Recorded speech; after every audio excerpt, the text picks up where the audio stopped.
The air hung thick and brittle over Nyanda, a village where the earth had forgotten the taste of rain. Cracks spiderwebbed across the ground like veins of suffering, and dust rose with every step like silent sighs from the land. Trees once rich with green now stood like skeletons, their branches stretched skyward in silent pleading. Wells had dried into hollow echoes, and the river that once sang through the village bed had turned into a shallow scar across the plains. 3 years had passed without a single drop of rain, and each sunrise seemed to steal more hope from the eyes of the people. Ao walked steadily through the village square, balancing a heavy clay pot on her head with practiced grace. At 16, her frame was wiry from long walks and early mornings, her skin bronzed by sun and wind. Her feet were bare, hardened by dust paths and thorny weeds, and her long skirt swung lightly with her stride. The pot atop her head, worn, chipped, patched with ash, was her family's last surviving vessel. She carried it like a crown. From behind a rusted cooking shed, children giggled. One of them, a boy with peeling lips and knobby knees, called out, "Look, it's the queen of the bucket." The others burst into laughter. Another girl mimicked Ao's walk, wobbling side to side with an invisible pot on her head. "Careful, your majesty," she teased, "don't drop your royal water." Ao didn't flinch. She didn't slow. Her gaze stayed forward, her back straight as a reed. She had learned not to respond. They didn't know how far she had walked that morning. They didn't know how heavy the silence had grown in her father's room, how her baby brother's lips had cracked from thirst. They didn't know how a girl who carried water carried more than just weight. At the edge of the square, where a circle of stones still marked the place where the ancestors once gathered, the old shaman sat, watching. Blind in one eye and silent for many seasons, he muttered under his breath to no one in particular. "The cloud-bearer walks again. Dust now but sky soon." Ao didn't hear him. Her thoughts were fixed ahead, on the long road to the well, on the prayers her mother once sang to clouds, and on a hope she didn't know still lived inside her. She walked through the drought like a girl with nothing, but the wind had begun to follow her. The weekly market in Nyanda should have been a carnival of color, yet the drought had bleached even its noises.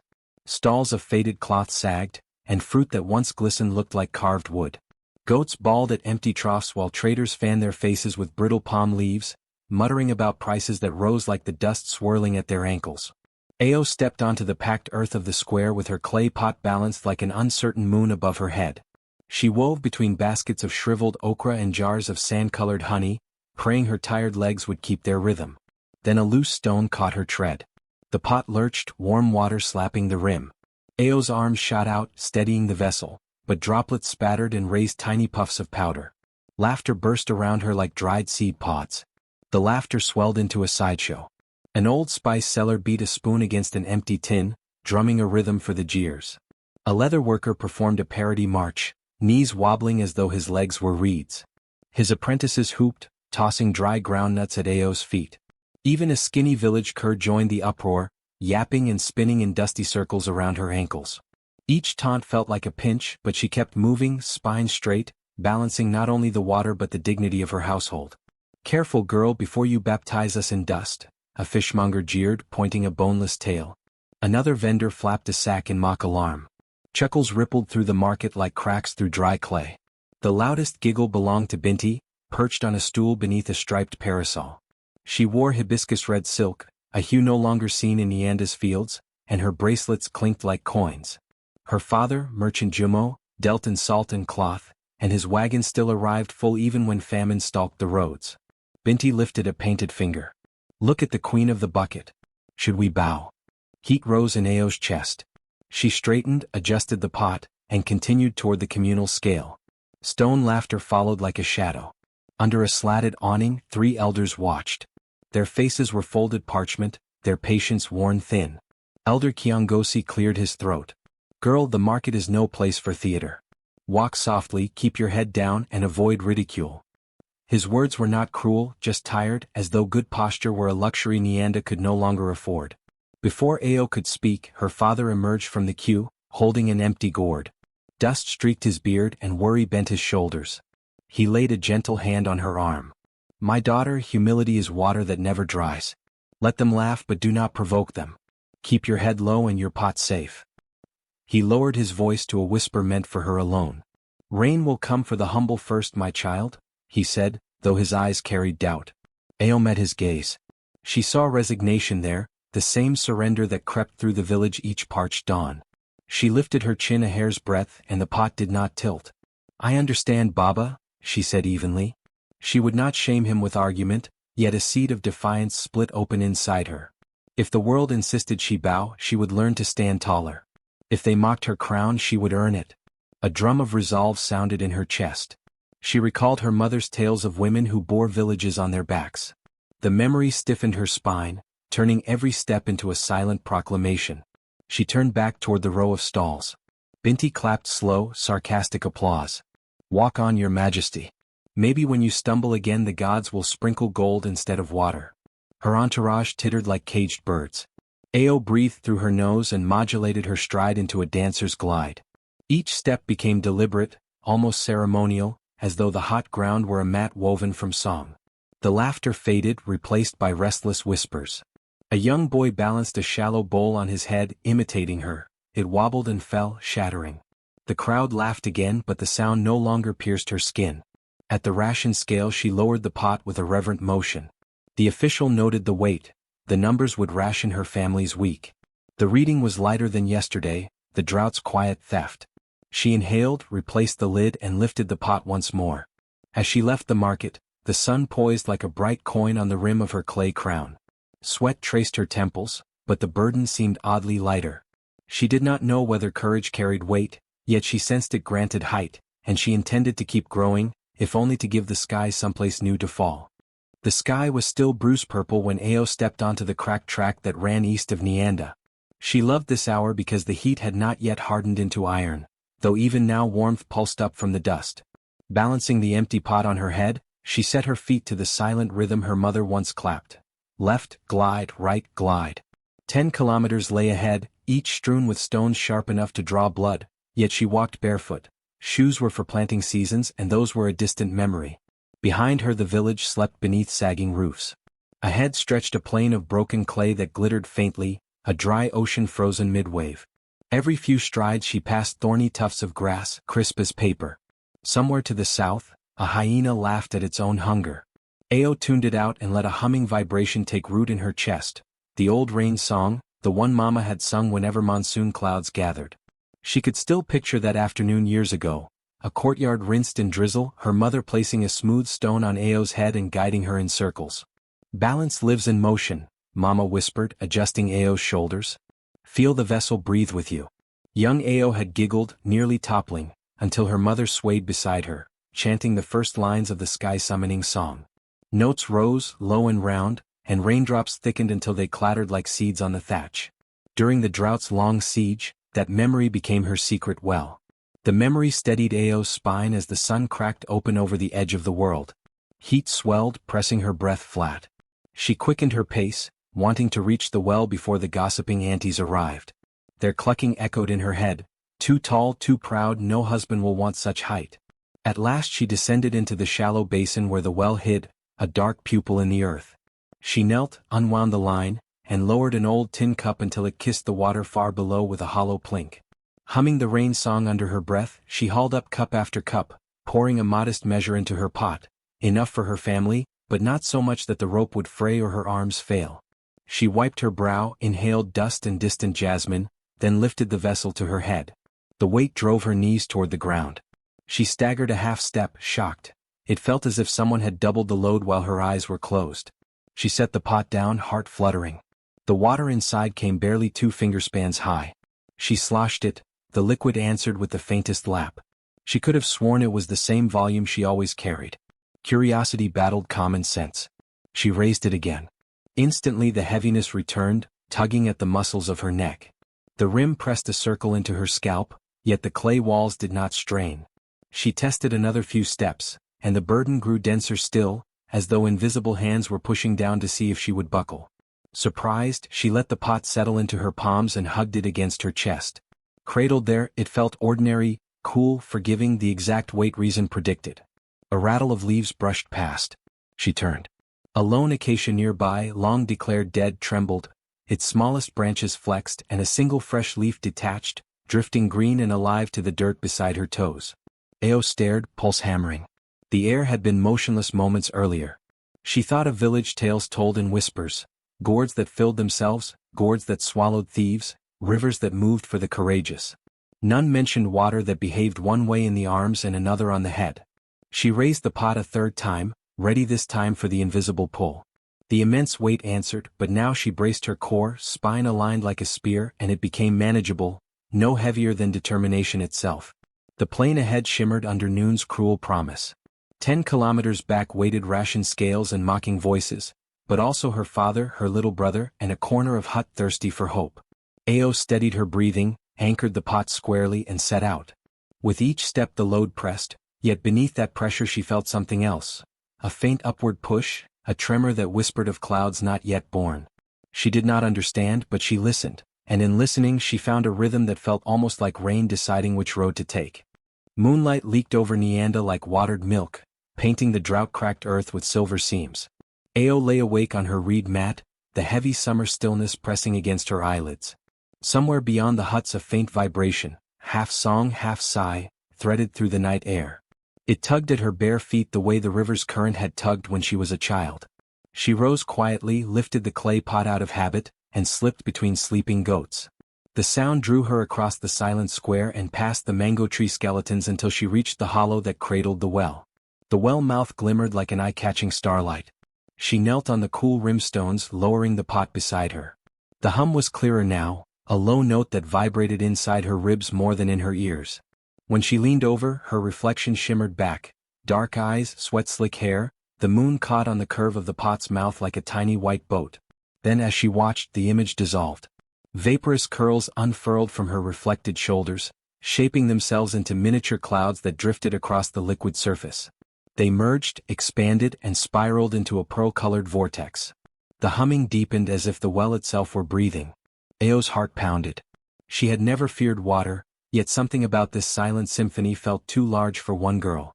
She reached a fingertip toward the surface. Sudden footsteps in the dust made her freeze. A frail figure emerged from the shadow of the acacia. Mama Quail, wrapped in a faded indigo shawl, her walking stick tapping the stones. The elder's eyes, milky with age yet sharp as flint, took in the scene with calm gravity.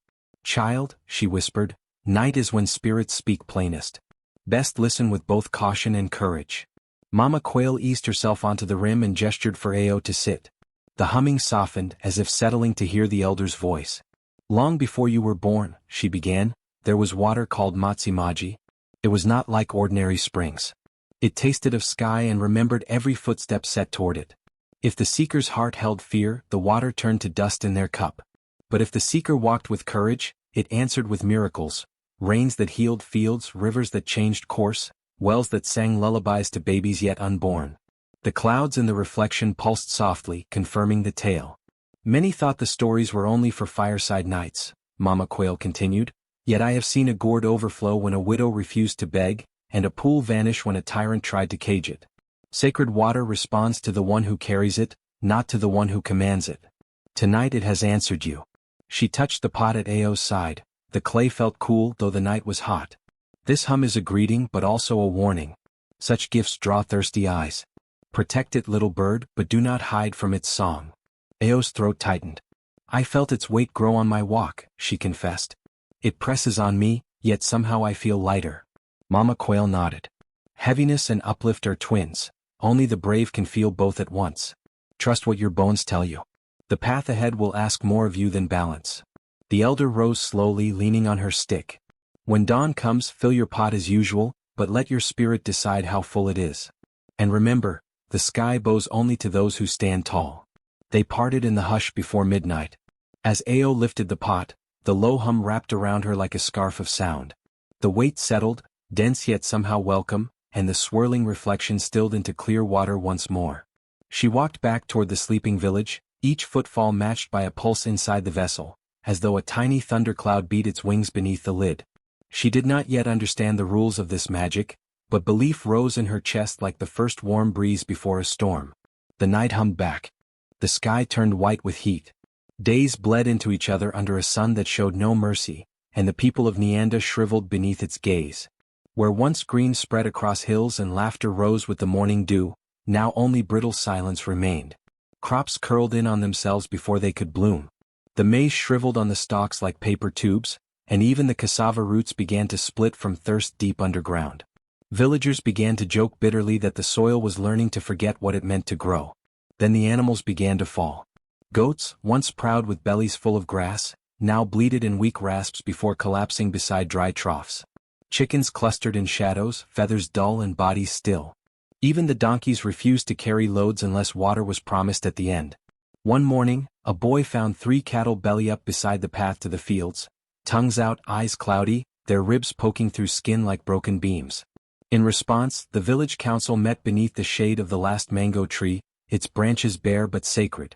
They announced a new rule, their voices trembling with the weight of desperation. Every household must now pay a water tax. Water would be measured, rationed, and guarded like treasure. Guards were assigned to watch the well, and children were forbidden from fetching it alone. It didn't take long for rumors to creep through the alleyways, about Binti's family, how their compound smelled faintly of soap and boiled yam even as others chewed dry leaves to trick their stomachs. Some claimed they had seen heavy barrels being rolled behind Merchant Jumo's house in the night. Others whispered that the merchant had struck deals with passing traders, exchanging gold not for food, but for hidden stores of water kept in locked trunks. Binti meanwhile strutted through the market in fresh robes, her sandals damp with wash water as others' feet cracked in the dust. Ao noticed all of it but she said nothing. She had too much to carry already. Her father, once strong as a cart ox, now spent most of his days coughing in their hut, his lips pale and tongue sticking to his gums. He tried to rise one afternoon to greet a visitor, but fell hard against the wall and slid down like fabric. Ao caught him just before his head struck the ground. The village healer came, a thin woman with beads around her ankles and a stare like sharpened glass. She pressed her palm to Ao's father's chest, checked his breath, and poured a single spoon of water down his throat. After a long silence, she turned to Ao. "His spirit is fading," she said. "He's not just thirsty, he's drying from the inside. I've seen this before. What he needs is not just water but something rare. Something that remembers the sky." Ao blinked. "Sky water?" The healer nodded. "It is not always liquid. Sometimes it's a vapor, sometimes a memory, sometimes a miracle. He needs water that has not forgotten the clouds it came from. If such water exists, now is the time to bring it." After the healer left, Ao sat beside her father and placed a cool cloth across his brow. He didn't stir. The pot sat nearby, its lid slightly ajar. The hum within it had faded in recent days but had never disappeared. She touched its side and felt a vibration under her fingertips, like a heart still beating. She glanced toward the roof's hole where moonlight fell in a beam onto the dirt floor. The same night song returned, soft, insistent, like a question waiting to be answered. She thought of Mama Quail's words, "Let your spirit decide how full it is." She had kept the pot safe. She had followed the rules. She had carried the weight without complaint. But now the rules had turned into walls, and her silence had grown heavier than any vessel. Outside, neighbors whispered. Some mourned. Some waited. But no one acted. Ao stood and picked up the pot. It felt heavier than before, but her arms no longer trembled. Her legs, firm from countless miles, steadied beneath her. She did not know exactly where to go or what would happen next. She only knew that hope was not going to return on its own. If the sky had any mercy left, it would have to see her standing. It would have to hear her coming. And she would not come empty. Dawn spread thin light over Nyanda as Ao stepped outside with the clay pot balanced on her crown. The air smelled scorched and empty, yet a tune pressed against her lips, the same lullaby of clouds her mother used to hum when thunderheads rolled in from the west. She let the first notes slip free, low and unsteady, then steadier, until the melody threaded through the morning like a curious bird. With every phrase the vessel seemed to answer, settling deeper into her skull, increasing in weight with an almost reverent gravity. When she paused the song, the burden eased. When she resumed, it deepened again as if the pot were a drum resonating to the memory of storms. Past the last granary lay a patch of abandoned millet. Stalks slumped like defeated soldiers, their leaves gray and brittle.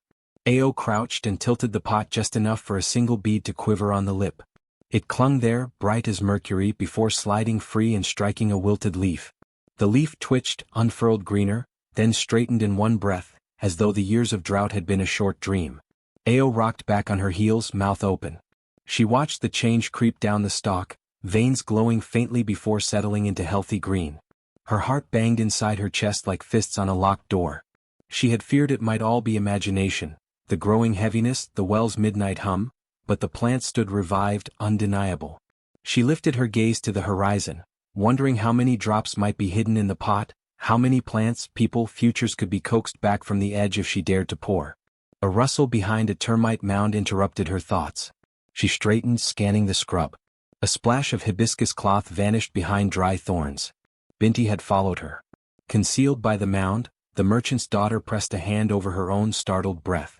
She had only intended to amuse herself by watching the bucket queen play farmer, maybe capture a stumble to share at the next market day, but what she saw instead prickled her skin. Magic was worth more than salt, more than gold. She retreated silently, forming schemes with each backward step. How to convince her father, how to claim the pot, how to bend the miracle to her family's coffers. Unaware of the eyes that had witnessed her secret, Ao hurried toward the dry riverbed where Keto patched fishing nets for days that never came. She found him seated on a flat stone, weaving twine with patient fingers. His smile emerged the moment he sensed her shadow. Without introduction she set the pot before him and described everything.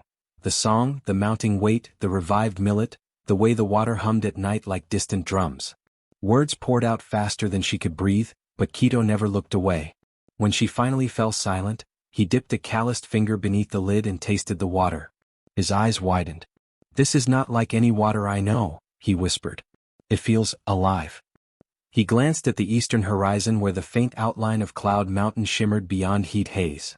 "My grandfather spoke of springs near those peaks, places where mist gathers so thick you wear it like a robe. He said those who draw water there must sing, or the path disappears under their feet." Ao's pulse quickened. "If this pot truly answers song, then that must be where its spirit belongs," she said. The healer called it sky water. "Maybe at the mountain we'll find enough to save Baba, and everyone else." She hesitated, fearing the ask. "Will you come with me?" Keto's answer was already in his shoulders. He tied off the net, rose and gripped her forearm. "We'll need dried cassava, 2 gourds for spare water, and my mother's old map etched on goatskin. The journey is 3 days if the dust storms stay asleep. We leave before first light." They spent the afternoon preparing, trading a broken bronze brooch for salted locusts, convincing Keto's mother with half-truths about gathering herbs. Ao slipped into her hut to check on her father. His breath rattled but held as though waiting for her return. She promised him nothing aloud, yet rested her palm on his chest so the pot's hum might seep into his sleep. Night fell copper-red and stars sharpened above the village. Ao lay awake beside the pot, humming the rain song under her breath, feeling the vessel grow just heavy enough to pin her dreams in place. Outside, distant footsteps crunched, perhaps only goats, perhaps something else. She wrapped her arms around the clay, guarding it the way the sky guards its storms. Before dawn she met Keto at the outskirts. He carried a walking stick and optimism that shone despite the gloom. They turned toward Cloud Mountain, its silhouette a promise etched against paling stars. Behind them Nianda dozed in thirst, unaware that 2 determined hearts were marching to petition the clouds. The pot rested on Ao's head, weighty as prophecy, yet inside her every note of the song kept time with her stride, and the water answered, each ripple a quiet syllable of hope. Far ahead, dawn light painted the mountain shoulders rose gold, and a hush settled over them, as if the world itself were holding its breath, waiting for 2 travelers to unlock the sky. The land beyond Nianda was a wilderness few dared to cross, especially with drought choking the breath from every living thing. Yet Ao and Keto pressed forward, leaving behind the cracked village paths for shifting sands and dry riverbeds that had forgotten the touch of water. The sky offered no clouds, only a pale dome of silence. The sun, relentless and without mercy, stalked them from sunrise to dusk, and by midday their clothes clung to their backs like second skin. Ao kept the pot balanced with care, even when her legs ached and her neck screamed. She no longer questioned the weight. It had become a companion, sometimes unbearable, sometimes buoyant, as though the pot shared her emotions. When she felt hope, it grew lighter. When fear crept in, it dragged her downward like stone. Yet she carried it without pause. To put it down, even for a moment, felt like betraying something sacred. On the second day, a storm rolled in from the horizon, not the kind they prayed for, but a wall of red dust. Keto spotted it first and grabbed Ao's wrist, shouting above the rising wind. They dove beneath an outcrop of rocks, shielding the pot with their bodies. Grit whipped through the air like thrown knives. Ao held the pot close and sang into it softly, the same melody her mother once used to calm restless skies. Miraculously, the vessel did not tip, even as the wind screamed around them like a wild spirit. When the storm passed, their lips were cracked and their skin burned with tiny cuts. The world around them had changed, as if rearranged while they blinked.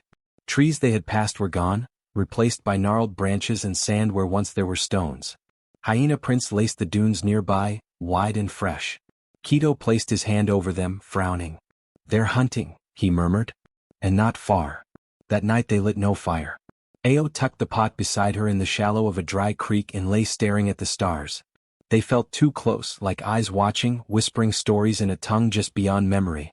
Keto had fallen asleep, but Ao drifted in and out, each breath tugging her deeper into something vast. In the middle of the night, a presence enveloped her, not a voice but a knowing. She stood in a dream, though it felt more real than any morning. Before her stretched a long path made of rain clouds, soft and trembling. Figures walked toward her from the mist, shimmering in moon-colored light. Women with strong backs and scarred hands. Men with faces she half remembered. And among them, her mother. She stepped forward, her voice like wind through tall grass.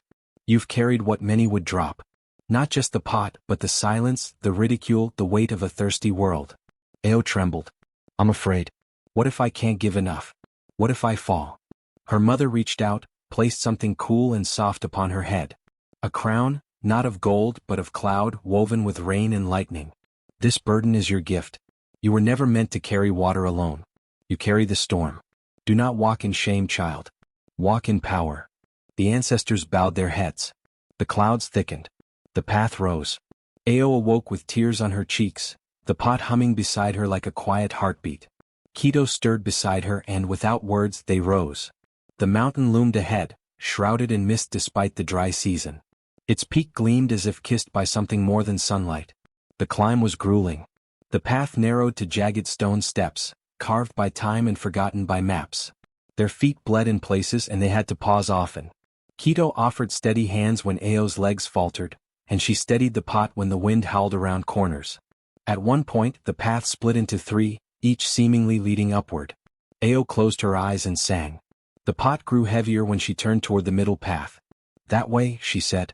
Keto didn't question her. By the time they reached the summit, night had begun to fold over the world again.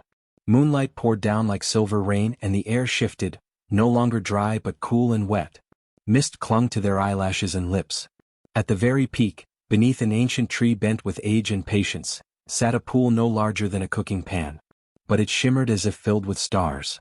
The surface rippled in patterns too perfect to be random. The water glowed from within. Ao stepped forward, trembling not with fear but with awe. She knelt and lowered the pot into the spring. As the water entered, the clay walls pulsed, warm against her palms. The pot felt almost alive, like a sleeping child breathing deep. The song within it returned, stronger, clearer, harmonizing with the wind and leaves and even her heartbeat. Keto knelt beside her. This is what the world forgot existed." Ao didn't speak. She was crying again, silently. The pot filled completely, though she never saw the water rise. It just became full, whole, as if the mountain had given it not just liquid but memory. When she lifted it once more to her head, the weight did not crush her. It lifted her posture, aligned her spine, reminded her of who she was. They sat beside the spring for some time, breathing in air so pure it stung. No words passed between them. There was only reverence. Eventually, Ao turned toward the path that would lead them home. Behind her, the water in the spring shimmered and stilled, holding her reflection, not as a girl carrying water but as a bearer of the storm. The crown of cloud had vanished from her dream, but in her eyes, something bright remained.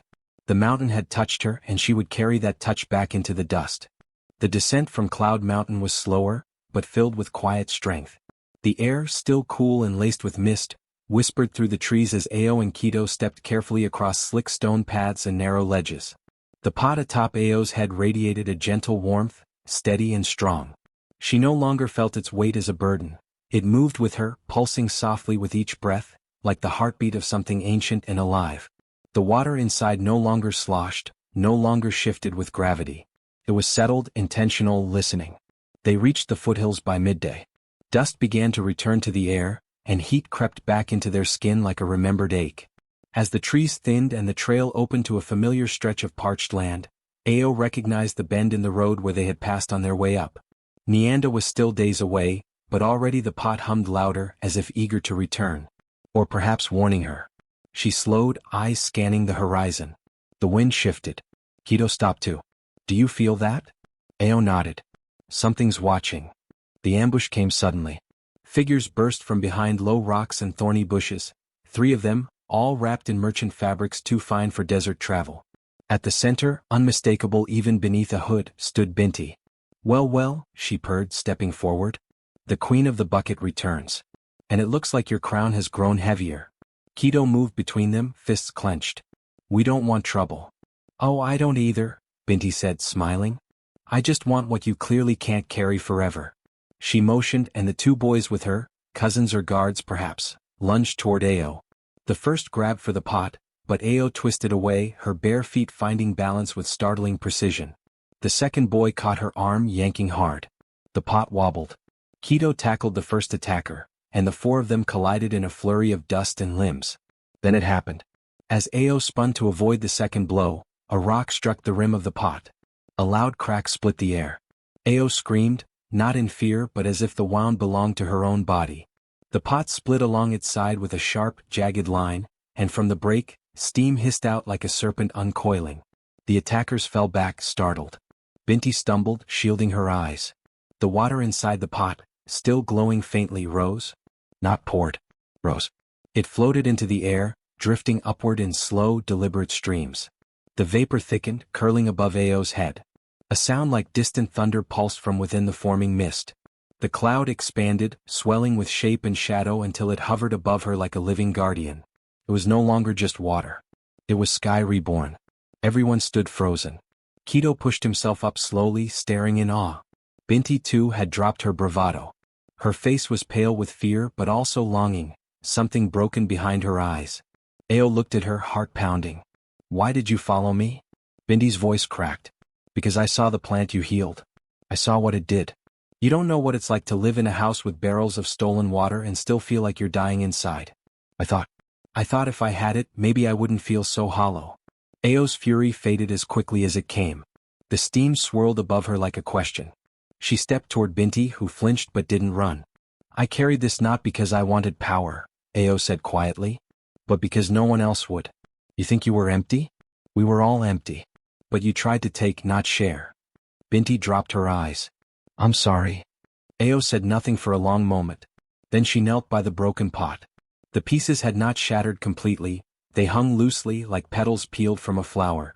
She touched the crack, feeling its heat and sorrow. Then, reaching into her bag, she pulled out a length of vine she had collected on the mountain's edge. With slow, reverent movements, she wound it around the pot, humming the old rain song her mother once sang. The tune flowed through the air, soft and round. The pot shivered. The crack pulsed once, then began to seal. The vine tightened, fusing with the clay. When she finished the last line of the song, the pot was whole again, its surface now laced with green threading, like veins of life. The cloud above her shimmered, then descended slightly, hovering like a crown once more. It did not return to the pot, it had become something else, something free. It followed Ao now, not as cargo but as companion. She stood, taller than before. The pot may carry water, she said, but I carry the sky. Binti looked up with wide, tear-filled eyes. What will you do now? I'll bring this back to Nyanda, Ao replied. To my father. To the fields. To the ones still waiting. That's what it was always meant for. Kido joined her side, brushing dust from his arms. And if anyone tries to stop her again, he added, locking eyes with Binti, they'll find the storm already standing in their way. Binti stepped aside, nodding slowly. Then go. Just make it rain. Ao walked forward.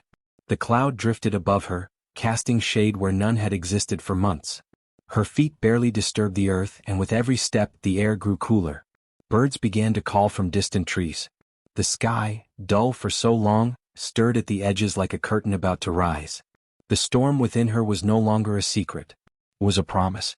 And now at last it was awake. Ao crested the last rise before Nyanda just as the sun reached its zenith. The cloud above her shimmered like silk, trailing wisps of silver mist with every step she took. Behind her, Kido moved in silence, eyes wide with reverence. Neither of them spoke. Words had become too small. The clay pot, now laced with living vines, rested easily on Ao's head. But it was not the pot that held all eyes now. It was the cloud that hovered above her, as if the sky itself had followed her home. At the village edge, a little boy was the first to spot her. He had been poking at dry soil with a stick, drawing invisible patterns in the dust, when he looked up and gasped. "It's her. The water girl." His voice rang like a bell across the thatched huts. Within moments, others emerged from the shadows, thin women shielding their eyes from the glare, men leaning on tools dulled from lack of use, and children whose bellies had grown too quiet. They all stared, mouths open as Ao stepped forward. Above her, the cloud pulsed gently, and from it fell the first droplets. Soft rain, warm and deliberate. A single drop hit the dust near the boy's foot, and the earth drank it greedily. Another fell on a withered shrub, and green spread instantly through the branches, curling leaves out like tongues tasting life. A cracked pot left outside someone's hut collected rain, its dull clay darkening with each kiss of water. The air changed, too. Gone was the scent of scorched earth, replaced by petrichor, that long-forgotten smell of promise. As Ao walked, the rain followed her. Not a storm, not a flood, just a steady, nurturing fall. It misted across the gardens, soaked into long-dead maize fields, and drizzled over empty animal troughs. Goats lifted their heads and began to bleat with energy. A newborn calf stumbled from its shelter and licked water from its mother's coat. Even the ancient mango tree in the village square, leafless for years, seemed to tremble and inhale. No one approached at first. They were too stunned. Keto stepped ahead and raised a hand. "She's brought the sky with her," he said, his voice hoarse but clear. "This is not a miracle of the gods. This is Ao. This is what she carries." The villagers stirred. Murmurs passed from one to another. "She went to Cloud Mountain. She sings the rain into being. She is the one the shaman foretold, the cloud bearer." Ao said nothing. She let the rain speak for her. It pattered on thatched roofs and soaked into brittle stalks. It rolled down the cheeks of the old women who had once told her to keep her head down. It fell on the shoulders of the boys who had thrown nuts at her feet. And still she walked. When she reached her family's hut, she paused. The rain deepened. The air around her vibrated with anticipation. She stepped inside. Her father lay on his mat, lips cracked, skin too pale. His chest barely moved. The healer sat nearby, her face solemn, her hands folded as if already mourning. She looked up sharply as Ao entered, and gasped when the mist followed through the doorway, curling like a soft blanket around them all. Ao knelt beside him and set down the pot. The vines that bound it glistened with dew. She dipped the calabash inside and lifted the glowing water to her father's mouth. He did not stir at first. But as the water touched his lips, his brow twitched. A drop slid down his chin. Then another. And then he swallowed. Ao leaned closer. "Baba," she whispered. "Come back. I brought it. I brought the sky home." For a moment there was only silence. Then his eyes fluttered open, hazy and searching. He looked at her, at the pot, at the ceiling where light filtered through the thatch, and then back to her face. A slow smile, faint as mist, spread across his lips. "You walked into the sky," he whispered. "And it followed you back." She let out a breath she hadn't realized she was holding. Tears welled, but even they felt lighter, like rain in the sun. Her father's hand found hers and gripped it, stronger now, warm again. His chest rose with a full breath. Outside, the rain had thickened into a true downpour, not wild or raging but constant and full. The entire village stood with their faces turned upward. Children danced, slipping in mud and shrieking with delight. Mothers cried openly, kneeling in their gardens as beans and roots visibly came back to life beneath their fingers. The men who once rationed water now cupped it in their hands and passed it to strangers. Mama Quail stood at the edge of the square, leaning on her stick. She tilted her head toward the sky and closed her eyes. She listened. She whispered to no one in particular. She listened to the hum. And the water listened back. Keto joined Ao at the doorway, drenched and smiling. "They'll never doubt again," he said. "Not you. Not the gift." But Ao shook her head. "Let them forget me. Let them remember the rain." Above her, the cloud hovered, no longer bound to the pot or even to her. It circled once, then stretched across the sky like a banner of silver. The rain would stay at least for a while. The land would drink. And Nyanda, once forgotten by the heavens, would bloom again. That night, under a roof softened by rain and sleep, Ao sat beside her father. He dozed peacefully now, healed by something far deeper than medicine. She held the pot in her lap and ran her fingers along the vine-sealed crack. Outside, thunder murmured far away, no longer a threat but a lullaby. Ao smiled, eyes turned upward. And above her, the sky smiled back. The morning after the rains began, Nianda felt like a different world. For the first time in years, puddles shimmered on the dusty paths, and dew clung to the tips of green shoots daring to rise from the ground. Villagers emerged from their homes with wide eyes and cautious joy, half afraid that the miracle might vanish if spoken of too loudly. But the rain held, gentle, steady, singing as it soaked into the earth. The square buzzed with excitement. Drums, untouched for too long, were dusted off.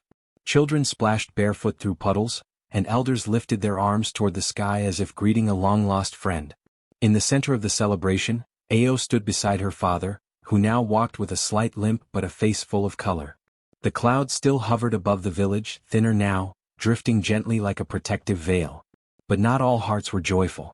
As the celebration gained momentum, the village council assembled beneath the mango tree. They wore their finest robes, bright and heavy, and called the villagers to gather. The head counselor, an old man named Bwana Tembo with a voice like cracked thunder, raised his arms. "Let it be known," he declared, "that this rain is a blessing of unity, a result of our wise decisions, our management of resources, our prayers." Murmurs rippled through the crowd. Some nodded. Others frowned. Ao stepped forward slowly, her eyes calm but fierce. "No," she said, her voice cutting through the murmur like a bell. "This rain came because we listened to what the earth was trying to say. Because someone dared to walk into the unknown when no one else would." Tembo narrowed his eyes. "Child, you speak too boldly." Ao straightened. "I carry a pot, not power. But I climbed Cloud Mountain. I followed a hum no one else could hear. I carried water that healed, not just my father but the land." Whispers turned to gasps. People looked from her to the council, then back again. Before anyone could speak, another voice rose from the crowd. "She's telling the truth." Binti stepped forward, her fine robes soaked through from the rain. Her hair clung to her face but her chin was lifted in resolve. She walked toward Ao, clutching something in her hands. "I tried to take the pot," Binti said loud enough for all to hear.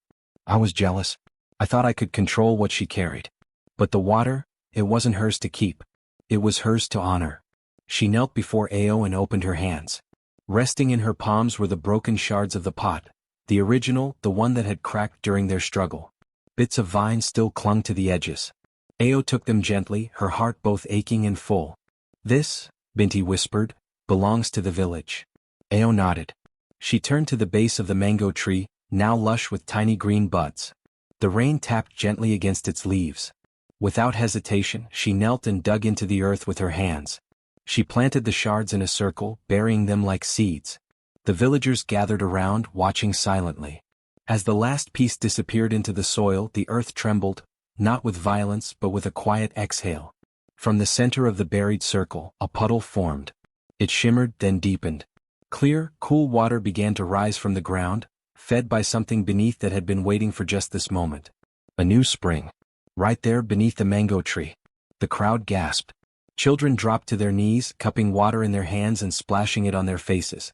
Elders cried openly. Even Bwana Tembo lowered his eyes. Ao stood and stepped back, mud on her hands, rain in her hair. "This," she said quietly, "is for all of us." Later that day the drums returned. Villagers painted their arms with blue dye and danced barefoot in the puddles. Song rose into the clouds. Food was shared freely. For the first time in living memory, laughter came not from mockery but from joy. Mama Quail stood beside Ao, leaning on her stick. "You've turned weight into wings, girl," she murmured, "and given back what the sky had taken." Binti, now silent but smiling, stood beside her father near the wellspring, her robes soaked but her pride softened. The village council, humbled, bowed their heads and declared the day sacred. They named it the return of the sky. And beneath the mango tree, where once only dust had lived, water continued to rise, not just from the earth, but from a story, a girl, and a song the sky had never forgotten. Years rolled over Nianda, laying green upon the grief the drought once carved. Terraces of cassava spilled down the hills like blankets, and rice paddies mirrored the clouds that never again forgot the village. In the square, the mango tree's branches stretched so wide that noon shade reached every doorway, and at its roots the spring Ao coaxed from broken clay gurgled, cool and tireless. She walked slower these days, silver beginning to salt her braids, yet her back remained straight as sunrise. Each dawn she lifted a jar onto her head and led a braid of children to the spring. The jar was more lesson than necessity, a reminder that balance is an art of spine and spirit. The girls copied her glide, laughing at their wobbles, then steadying, discovering that dignity is a rhythm one can practice. Every rainy season lilies erupted around the spring in a perfect circle. Their white petals opened first at dawn, turning the mud silver before full light. Elders said they smelled of mountain mist, and Ao believed them. Shards of the pot still slept beneath that earth, vines forever binding their cracks. One afternoon, while a gentle shower stitched the sky to the fields, a boy tugged Ao's sleeve. Raindrops jeweled his curls. "Grandmother Ao," he asked, though she was aunt to many, grandmother to all, "why does the sky cry when we are happy?" She knelt so their eyes met, tipping the jar so one clear bead fell into his palm. "The sky cries with joy," she answered, "because once someone dared to carry it on her head. Each season since, it remembers that courage." He studied the drop as though it held the moon, then bolted away, lifting his tiny pot high to greet the clouds. Stories traveled with traders who came to witness the spring that never failed, the lilies that glowed by moonlight. Some sought miracles, others came to learn how Ao taught burdens to sing. She welcomed them all with water first, then the ancient song, soft, steady, older than any map. One year the council declared a festival marking the rain's return. Ribbons the color of first thunder fluttered across rooftops, drums thrummed from dawn to dusk, and goats roasted over sweet wood. Ao watched, smiling beneath the mango tree as dancers traced spirals that echoed the cloud that once followed her. At twilight they asked her to bless the spring. She simply placed her palm upon the water and hummed. Petals drifted down even though no breeze stirred. Life flourished, richer for remembering thirst. Children born after the drought learned the legend at bedtime, how a girl carried water until it carried her, how a cloud followed loyalty home. Some doubted, as children must, but each year the lilies returned to argue in her favor. One morning Ao sat on the stool her father carved during his last strong summer, jar resting at her feet. Nearby a clutch of girls practiced, their laughter ringing like beads. Among them stood a slender child with determined shoulders and questioning eyes. Her pot, too large for her crown, rocked wildly, yet she never reached to steady it. She breathed, realigned, tried again. Ao saw herself in that persistence. The sky seemed to notice too, for a newborn puff of cloud slipped free from the blue and drifted low, hovering above the little girl. Gasps rose from the others.